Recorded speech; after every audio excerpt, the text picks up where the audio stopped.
Segundo, que las personas encargadas de los centros estén debidamente capacitadas para el desempeño de su cometido. Para ello, la participación directa de organismos y autoridades encargados de la protección integral de la niñez constituye un requisito ineludible. De esta manera, cualquier medida aplicable a niños y niñas migrantes debe estar acompañada de una serie de políticas públicas que aseguren que las condiciones de alojamiento se orienten a la protección integral de sus derechos. Al respecto, el Comité de Derechos del Niño, en su comentario general número 6, ha señalado que durante el periodo de alojamiento en instituciones públicas, los niños y niñas tienen derecho a recibir enseñanza, de ser posible fuera del lugar de alojamiento, a fin de facilitarles la continuación de su educación una vez que egresen.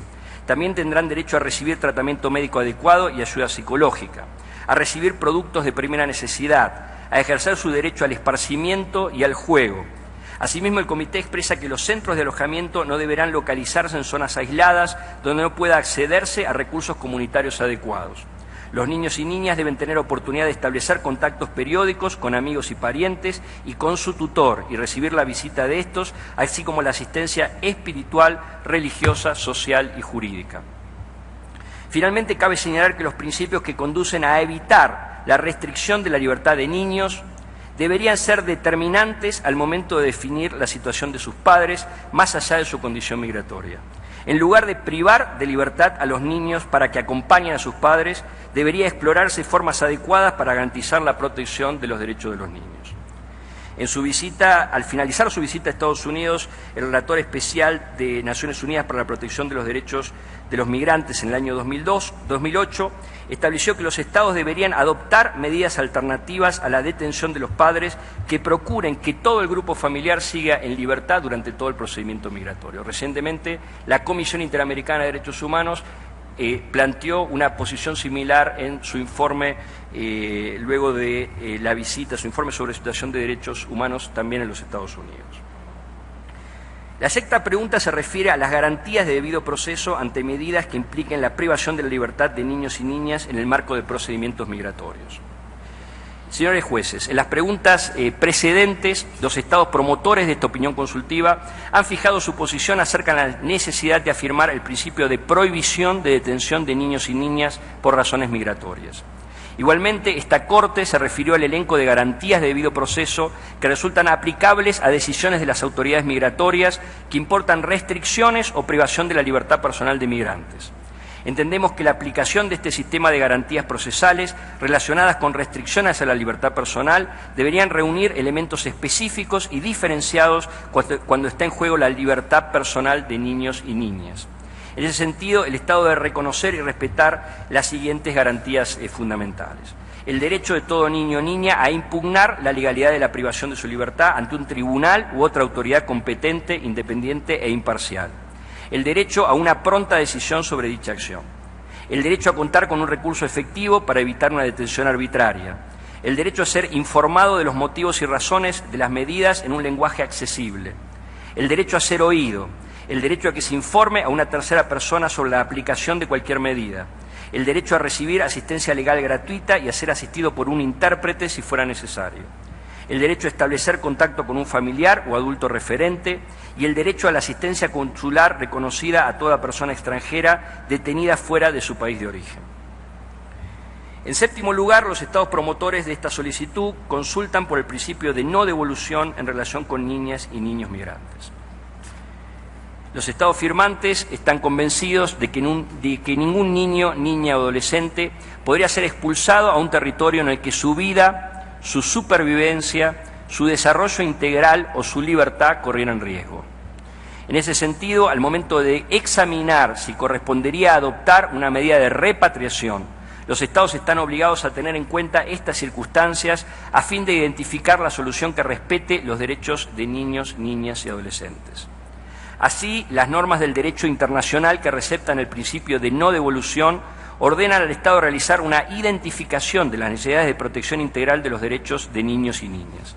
En esta misma línea, el Comité de Derechos del Niño destacó la importancia de efectuar previamente una evaluación seria sobre el riesgo que podría suponer una medida de repatriación y señaló que el retorno al país de origen solo podrá contemplarse si redunda en el interés superior de la persona menor de edad.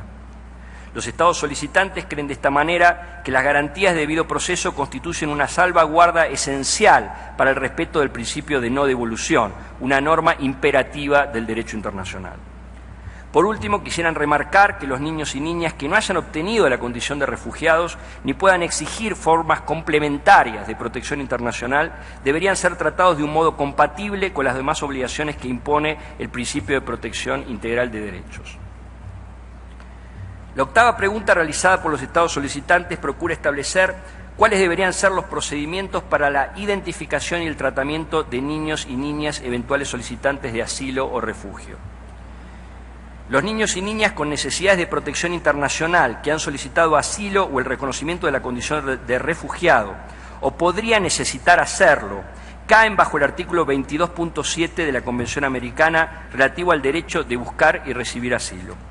Como lo señala el ACNUR en su escrito de presentación en el marco del procedimiento de opinión consultiva, resulta fundamental que la Corte pueda aclarar el alcance y contenido del derecho a buscar y recibir asilo desde una perspectiva de derechos humanos.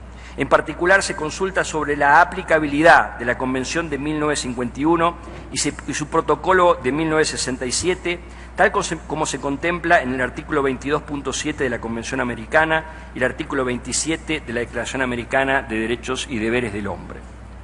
En esta línea se entiende que los Estados deben posibilitar la identificación de los niños y niñas que no pueden o no quieren retornar a sus países de origen debido a que poseen un temor fundado de ser perseguidos. Dicha identificación debiera realizarse en los términos de la definición de refugiado prevista en la Convención de 1951 y su protocolo de 1967, en relación con el artículo 22 de la Convención de Derechos del Niño. Asimismo, deberían identificar a aquellos niños y niñas que reúnan los elementos de definiciones más amplias previstas en las legislaciones o prácticas internas en el marco de la Declaración de Cartagena sobre Refugiados de 1984. En definitiva, los países sostienen que para la implementación práctica de acciones orientadas a asegurar la protección internacional de niños y niñas, resulta decisivo adoptar una serie de recaudos. Por este motivo, los solicitantes piden a la Corte que fije con mayor precisión estándares de derechos referidos a la identificación de necesidades especiales de protección, la referencia al sistema de asilo, la tramitación de la solicitud a través de un procedimiento diferenciado que contemple las necesidades específicas de niños y niñas refugiados y la consideración de la solicitud bajo la óptica de los mencionados criterios sustantivos que brindan la definición amplia de refugio y de asilo. La última consulta está vinculada con el derecho a la vida familiar de los niños y niñas en caso de disponerse la expulsión por motivos migratorios de sus padres. Los países que han impulsado esta iniciativa son conscientes que numerosas decisiones que los Estados adoptan regularmente en el ámbito de las políticas migratorias suelen afectar el derecho a la vida familiar en lo que respecta a su unión o separación. Al respecto, esta honorable Corte ha señalado que el niño tiene derecho a vivir con su familia, llamada a satisfacer sus necesidades materiales, afectivas y psicológicas. El niño debe permanecer en su núcleo familiar, salvo que existan razones determinantes en función del interés superior de aquel para separarlo de su familia. En todo caso, la separación debe ser excepcional y preferentemente temporal. Por su parte, la Convención sobre los Derechos del Niño establece en su artículo 9 que los Estados deben velar porque los niños y niñas no sean separados de sus padres contra su voluntad, excepto cuando se compruebe una violación a sus derechos en el seno del medio familiar. De aquí se sigue una serie de consecuencias que se quieren remarcar. En primer lugar, es imposible concluir que la separación provocada por la expulsión de los padres en razón de su irregularidad migratoria constituya la medida más adecuada y respetuosa de los derechos de los niños y niñas. En virtud del criterio de ius soli que rige en casi toda América Latina y el Caribe, los niños y niñas nacidos en el país de destino por poseer esta nacionalidad no pueden ser expulsados. Por ello, en nada se beneficiarían con la expulsión de sus padres, sino todo lo contrario. La expulsión generaría la ruptura del núcleo familiar. Sobre este punto, la Comisión Interamericana ha señalado que los procedimientos de expulsión de personas migrantes deben garantizar los derechos e intereses de sus hijos e hijas sean tomados en cuenta. Esta honorable Corte ha señalado que la familia es la unidad central encargada de la integración social primaria del niño o niña y los Estados y la sociedad deben tratar de preservar su integridad. En ese sentido, resulta evidente que una infracción administrativa, como es la irregularidad migratoria, no configuraría una conducta justificante de una medida que implicara la separación entre padres e hijos. Para concluir, los Estados solicitantes quisieran resaltar que la Convención sobre los Derechos del Niño exige que la separación de padres e hijos esté prevista en la ley, sea el resultado de un proceso respetuoso de las garantías fundamentales y que la causa de separación se justifique por existir una violación de los derechos en el marco de la convivencia familiar. En definitiva, sostienen que el derecho de niños y niñas a no ser separados de sus padres y el principio de unidad familiar deben recibir una estricta ponderación en el examen de la situación migratoria de los padres, en especial al disponerse medidas como la expulsión. Señores jueces, para concluir, Argentina, Brasil, Uruguay y Paraguay quisieran reiterar la trascendencia que tiene esta iniciativa. Es la primera vez en la historia de la Corte Interamericana que 4 estados acuden conjuntamente para solicitar una opinión consultiva fundada en una posición común sobre una de las materias de mayor relevancia para todo proceso de integración y clave para la vigencia de los derechos humanos en el continente americano.